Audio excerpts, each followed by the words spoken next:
Hello, this is Matthew with Organizational Behavior Management. This is the Lesson 11 Video Reflection and Analysis. For the first prompt, why do relationship conflicts as opposed to task or process conflicts potentially lead to the most dysfunctional and harmful outcomes? Explain your answer.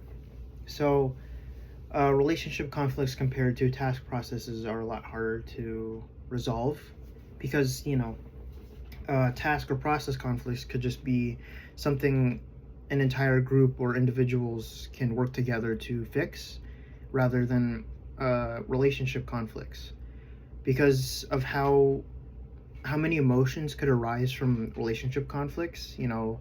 People could be feeling anger, despair, or just hatred or resentment towards others, and it could just be lasting forever compared to process or task conflicts. And people tend to think with their emotions rather logically in these kinds of situations. They would rather be right than wrong, and they'd want to prove themselves that they're the winning party in most scenarios. And then outcomes that could lead to is like tensions could rise. Some people could verbally or physically start altercations with each other, and it could lead to other situations that could spill into other departments or sections in the organization, and it could just lead to a big ball of just conflict. And yeah, so and then of course it would be harder to mediate because of people. It could last forever. Emotions could be lasting forever because we could hold grudges forever. We could remember that one guy at work who really, messed with us, or, that one group of people who really just didn't, agree with us, or we didn't agree with, and we just never really resolved it.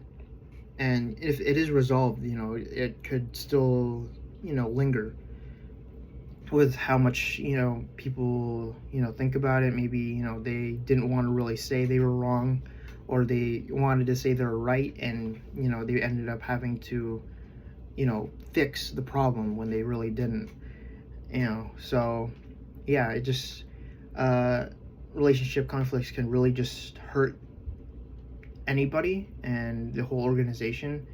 It could lead to people either just not working. Team cohesion could really go downhill if it's between, it could be anything, between two people or just an entire group of people. They might not work well anymore because of this conflict, and then it could just last forever and on, and yeah, and it'll just be harder to fix. So the next prompt, of the 5 conflict management strategies, which do you believe are the most likely to occur in conflict between two unequal parties: manager and employee, a board of directors and its CEO, or a large company and its small supplier? Which do you believe are most likely to occur in a conflict between two equal parties, similarly sized companies, team members, and department heads? Explain your reasoning. So, unequal conflict management strategies that could arise from unequal parties is probably competing, avoiding, and accommodation. Because competing, it's two unequal parties in a conflict, so there could be a lot more competition between them, and trying to, especially the CEO side of things, or the more manager-sided part of the conflict.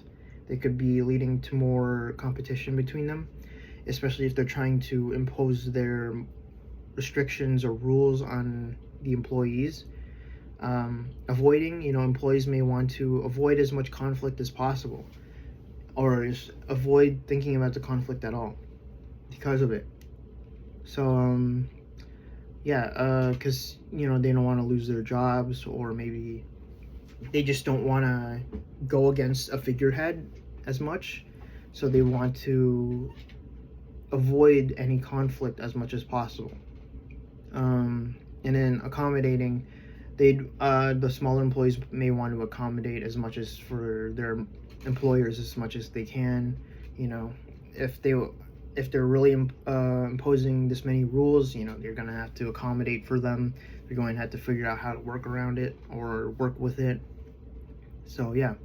And then the equal part, so it would be collaboration and compromising, because you know, if it's two equal parties, they want to, you know, collaborate on how to fix the situation or how to resolve the situation.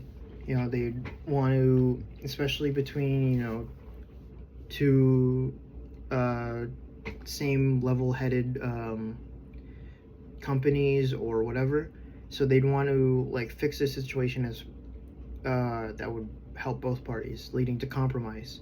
So both parties would want lead to a compromise that would benefit both sides rather than hurting each other. So it would probably be that. So yeah, so you know, unequal parties would want to, you know, compete or avoid as much as possible conflict, and then equal part sided you know, conflicts would want to work together on how to fix a situation as much as possible, and you know, to reach compromises or different results that could lead to benefiting both parties.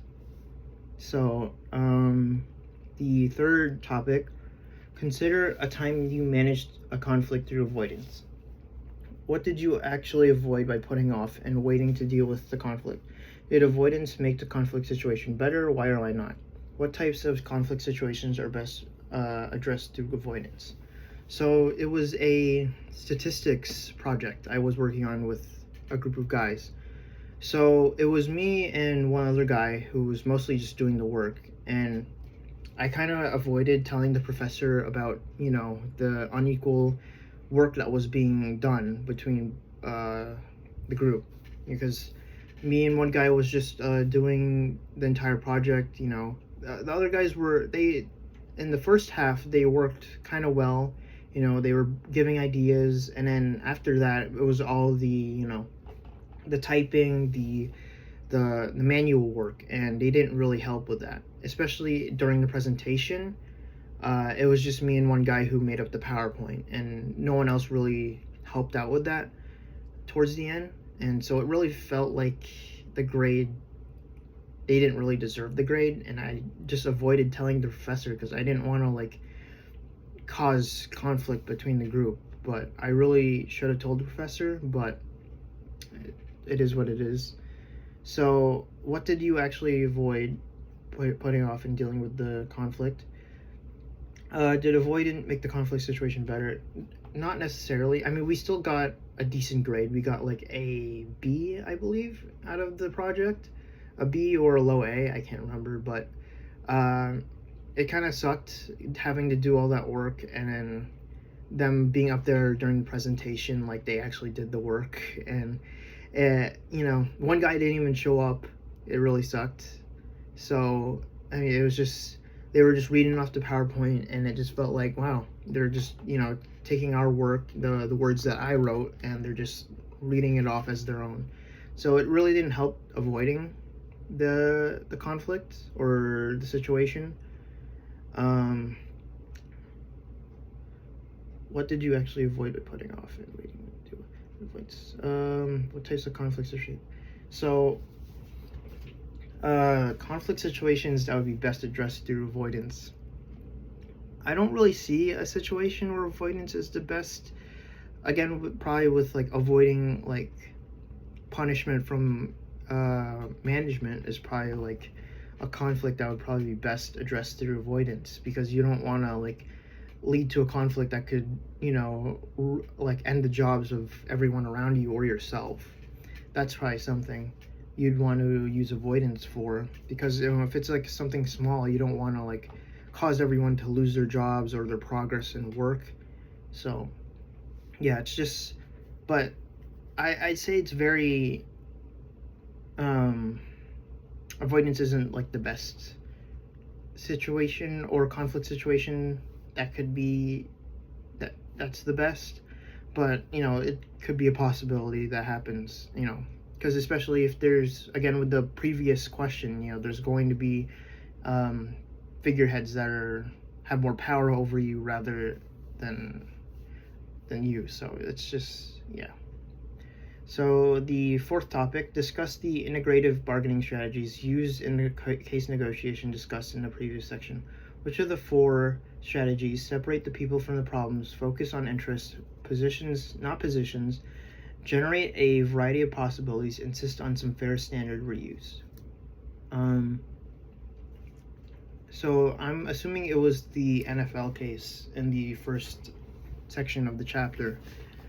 So it was about in 2011 there was a situation between the players and employers about certain pay and benefits and work environments for the players, and the whole NFL was shut down for, I don't know, weeks or something like that, and they couldn't come to a compromise till pretty later in the year.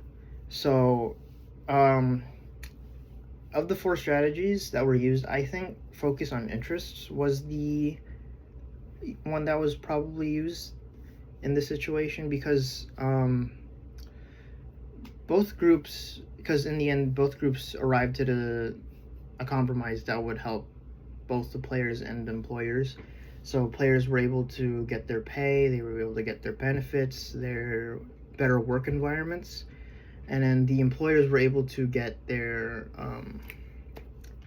money back, or their money in general that they were going to get. So, but it could be really all of them that were used, maybe. Separate the people from the problem, because they're trying to separate the players from the situation. They were trying to but I guess focus on interests and not positions they did focus on the positions of the players. So maybe insist on some fair standard was probably used. Because they reached a compromise that would help both parties, but it was maybe it was probably all four were probably used during the situation or conflict, because a generated variety of possibilities, they probably had to come up with a bunch of possibilities that would benefit both parties and reach a compromise. So maybe it was that. But yeah, it was an interesting case because it really just halted the NFL for so long, and didn't really finish till both parties were satisfied with the results. So yeah, again, the NFL players had to, lock themselves out, they were locked out, so they had to achieve as much negotiations between both parties. So yeah, I would say that the situation called for mostly all four of the bargaining strategies because of it, because separate the people from the problem. They had to, look at the situation as on the NFL as a whole, not just the players and the employers, and then focus on interests, not positions, because each party had different interests. The players had to have their benefits, their pay, their everything, and then the employers had to have their pay, their money. So in the end, both got what they wanted, and then they got their health care, their pay, whatever. The generator variety of possibilities, I'm sure they had to figure out a worthwhile situation or different possibilities that would help both parties, and insist on some fair standard. Players had to basically insist more on their fair standards. They had to do the lockout in order to actually get their pay and their benefits from the employers, and they were able to do that through the lockout. Thank you.